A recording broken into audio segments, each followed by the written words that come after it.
Hi, Ed here from Crystal Clear Aquatics. To all my seasoned subscribers and viewers, a happy new year to you. And to all my new viewers, welcome to the channel. Now at this time of year, the depths of winter here in the UK, there's not much activity happening with ponds. The livestock, myself included, tend to go into a period of hibernation. Then we will reawaken in the spring and start getting busy again. But I do frequently get asked some recurring questions covering ponds in winter. Predominantly, what to do with a pond when it's iced over, what to do with your pump and filtration equipment, and what to do about feeding livestock in winter. So I think today, it's a very cold day. We got down to almost -9 in the village where I live, so one of the coldest nights in the UK this winter. This is an ideal opportunity to cover those questions.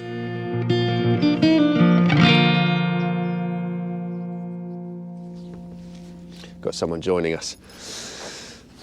He's a fan of this cold weather, aren't you? You love the ice and the snow. So, should you feed your fish in winter? Well, probably not, especially when there's ice on the pond. I'll be picking that food off shortly. But in general, it's not quite as cut and dry as a yes and no answer. Depends whereabouts in the world you live and what your climate is like. But here in the UK, our winters are sufficiently cold that most livestock in ponds tend to enter a state of semi-hibernation. With fish, this is actually a state called torpor. It's not true hibernation, but it's something that the fish will go through when the water gets really cold.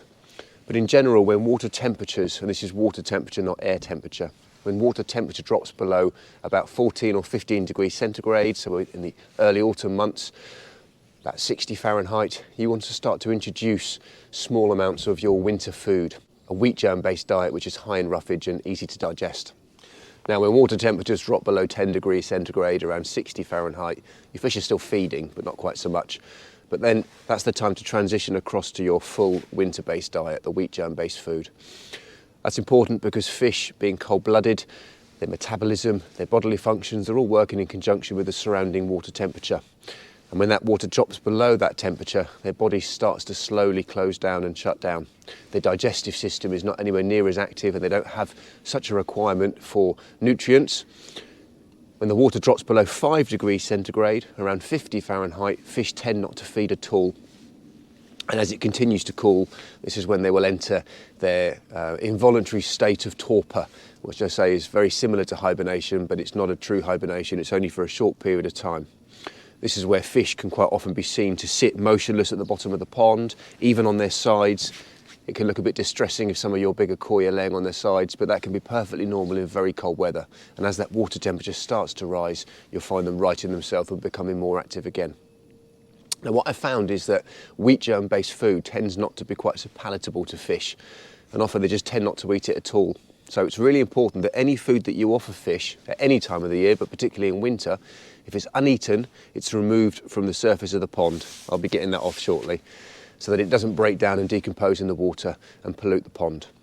Now, I found a good substitute from a wheat germ-based diet is this food here, Medikoi Probiotic. It's a multi-season food. Yeah, you love it, don't you? What's that? Go on then. Nom nom. Yeah, Digby's a fan of it as well. You can sit down for me. Good boy. Now, I don't feed my fish wheat germ food. They don't tend to like it. And instead I use Medikoi Probiotic. I'm not affiliated with this company, I'm not sponsored by them at all, although if you are watching Medikoi and want to give me some free food, then feel free. But this is a multi-season food. It's a very, very good quality food and it can be fed through the summer months right the way down to the 5-degree water temperature. So I don't have to think about swapping between foods. Digby loves it as well. All cats and dogs seem to like fish food. Silly boy. But I can continue to feed the same food until it gets to a certain temperature and then stop. Now, during the summer months, when the fish are actively feeding, they're building up their fat reserves for the winter. So it's perfectly fine if they go through weeks or even months without any food at all, not a problem. But in our UK climates and our UK winters, we do tend to get fluctuating temperatures and we might have very mild periods where we might have some stormy weather for a few weeks where the air temperature is in the double figures. And when that happens, the fish are going to become more active and you may find that you want to offer a little bit of food tentatively 2 or 3 times a week, much less than you would feed normally. All right, you're not having any more? Good boy. So what should you do with your pump and filtration system in winter? The old advice used to be just to switch it off, but actually I think trends have changed, and I personally would recommend leaving your systems running all year round for a number of reasons. One, it's important that you protect your filtration system from the cold. If you've got standing static water inside a system and it gets very, very cold, it's much more likely to freeze, and that's going to damage your filter and delicate components such as your UVC and your quartz leaf in the filter. So keeping running water flowing through the system, through the pipework, that's going to help to protect all of that and prevent any potential mishaps from happening. But the other important reason is, of course, there are still biological activities, biological processes happening in the pond. And keeping your filtration system running is going to help to aerate the pond, and the beneficial bacteria, the nitrifying bacteria, albeit much slower, are still going to be processing waste, organic material in the pond and helping to keep your pond clean. So that's very important. But there are some disadvantages to running a pump and to running a filter in the pond, which I'll discuss now. Now, in a pond in the summer, the surface of the pond is the hottest part and the bottom of the pond is the coldest. But in winter, the opposite is true. The surface of the pond closest to contact with the air is going to be more greatly affected by fluctuating temperatures, and it's this part of the pond which is going to freeze over, and the bottom of the pond is the milder, more stable temperature aspect of the pond. So if you've got a pump sitting at the bottom of the pond, drawing in some of that warmer water and taking it to the surface, particularly if you've got a cascade or a stream or a waterfall, you're going to be mixing that warmer water with the colder air and then returning that back into the pond. Ultimately, that, via the circulation of the pond and the currents created by the pump and the moving water, are going to then end up cooling the pond dramatically. So if you're going to run your system, it's good advice to raise the pump off the bottom of the pond and to put it in a shallower section. If you've got some shelves in the pond which will allow the pump to remain submersed but are off the bottom of the pond, then it can be quite beneficial to lift that and put that in the shallows. If you haven't got a shelf to do so, then you could attach some cord, some rope to the pump, tether that to something and just lift it off the base of the pond. Now again, in our UK winters, really we don't tend to get long, cold enough periods of weather to dramatically affect the whole temperature of the pond. But to you guys around the globe, anyone across the pond over in the States, you're definitely going to get cold enough winters that it will be advisable to lift that pump off the bottom of the pond.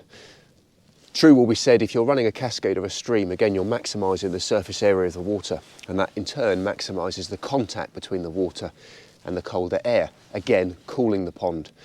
There are, of course, advantages to running that cascade. Having that moving water, that area of surface agitation, that's going to keep an area free of ice, and that's really important. So it's a compromise between switching it off and not cooling the whole pond, but leaving it running and keeping an area free of ice. And I think one good compromise would be to move your pump closer to the return of your cascade or filter or stream, so that you've got an area of the pond free of circulation and an area of the pond which is moving, which is going to keep that area free of ice. And that's really important to allow some of the gaseous exchange to occur, which I'll touch upon a bit later on when we talk about ice on the pond. Now, I haven't moved my pumps in this pond. I'm not running the cascade, there's no point in doing that, but I haven't moved my pump for the filtration system. It is sitting at the bottom of the pond. I'm not going to have any concerns. Water temperature at the moment is about sort of 3 or 4 degrees. The fish are still actually active. They're not yet in a state of torpor. They're not on their sides. And tonight was really a bit of a freak. It's going to start to get a bit milder again next week. So no worries there. But if you have got very long periods of cold weather, then it might be advisable to lift your pump off the bottom. Yes, Digby. Good boy. Now, when it gets really cold, especially in a static pond, you're not having any more dog, your pond's going to freeze over and you're going to get ice on the surface of the pond. But there's nothing to worry about, nothing to panic about. It's perfectly natural. All your livestock and any natural native wildlife that visit your pond are designed to cope with this kind of thing, so it's nothing to worry about. But if your pond does ice over for a long period of time and there is no area of free moving water, then it is important to try and keep an area of the pond free of ice. That's important because organic matter at the bottom of the pond is still going to be decomposing, and that's going to be producing carbon dioxide and other harmful gases that are going to build up underneath the ice. And because you want to be able to introduce oxygen back into the pond for your livestock. Now, if the pond is completely frozen over and there's no surface movement and no way for this harmful gas to escape, these levels are going to build up, and to the point where you'll end up having what's called a winter kill. You'll lose fish and you'll lose frogs and other amphibians in the pond as well.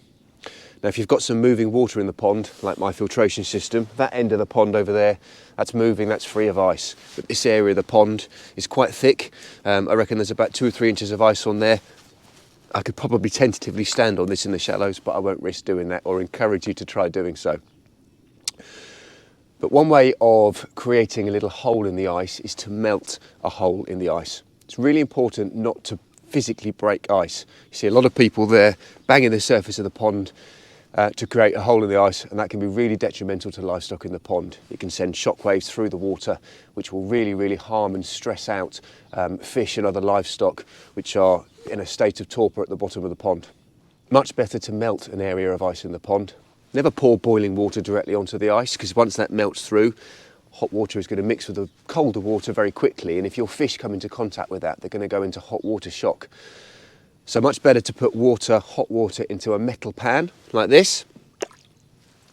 Keep the lid on, because that'll keep the heat in a little bit longer, and just stand that on the ice to melt a hole. Now, this has been sitting on the ice for about half an hour and it hasn't gone through yet.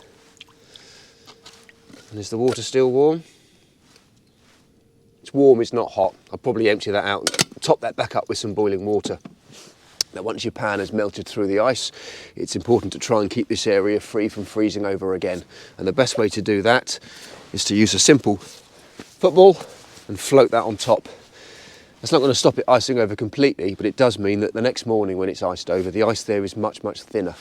And you'll either be able to just break it very carefully with your hands, or get your pan of water and just sit that back on and melt it. And if you can do that on a daily basis during long periods of ice, that's going to be really important to safeguard your fish and other amphibians in the pond. I'll keep that melting for the time being. Now, other ways of keeping your pond free of ice. Obviously, this is quite labour intensive, but it does work. But there are other things you can do to a pond to stop it from icing over without too much input from yourself. Obviously, having surface agitation, having some water movement, such as your filtration running, is a very easy way of keeping that free of ice. But you can also get pond heaters. Now, this isn't to heat the whole pond, although such a thing does exist. The sort of pond heater I'm talking about is simply a metal kind of tube with a polystyrene float. And that will just keep an area free of ice. Again, similar sort of size to this, but it's not going to heat the pond entirely. Once you've got an area free of ice, you can get these devices called igloos. They're sort of a polystyrene dome with a hole on top, which keeps an area of slightly warmer insulated air over that melted section of ice. You can also make these with just a polystyrene box, drilling a few holes around the top, positioning that poly box on top and just weighing it down with a stone or two, and that can be quite useful. Other forms of surface agitation, an air pump can be quite useful for this as well. Just dropping a couple of air stones and an air line into the pond. Again, don't put the stones right at the bottom of the pond, because you don't want to mix that warmer water with the cooler surface water. But if you drop some air stones or suspend them so they're just beneath the surface of the pond, that bubble, as it breaks the surface, that agitation, that will prevent the pond from freezing over as well.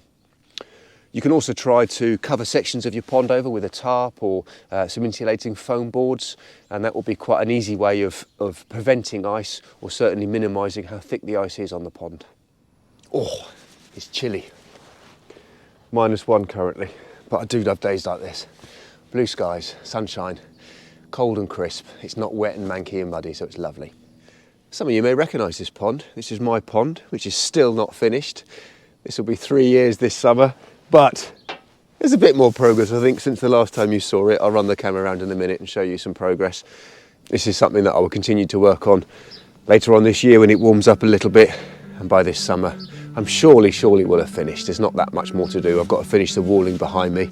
I've started the second cascade. I've got to install that water blade. And then finally just put the paving on this seating area, and then it'll be done. But it is something I need to crack on with. Right, well, that's it for now. I'm Ed from Crystal Clear Aquatics. This is Digby, and thanks very much for watching. I'll see you in the next pond. Whoa, should we go in and get warm? Come on then, off we go.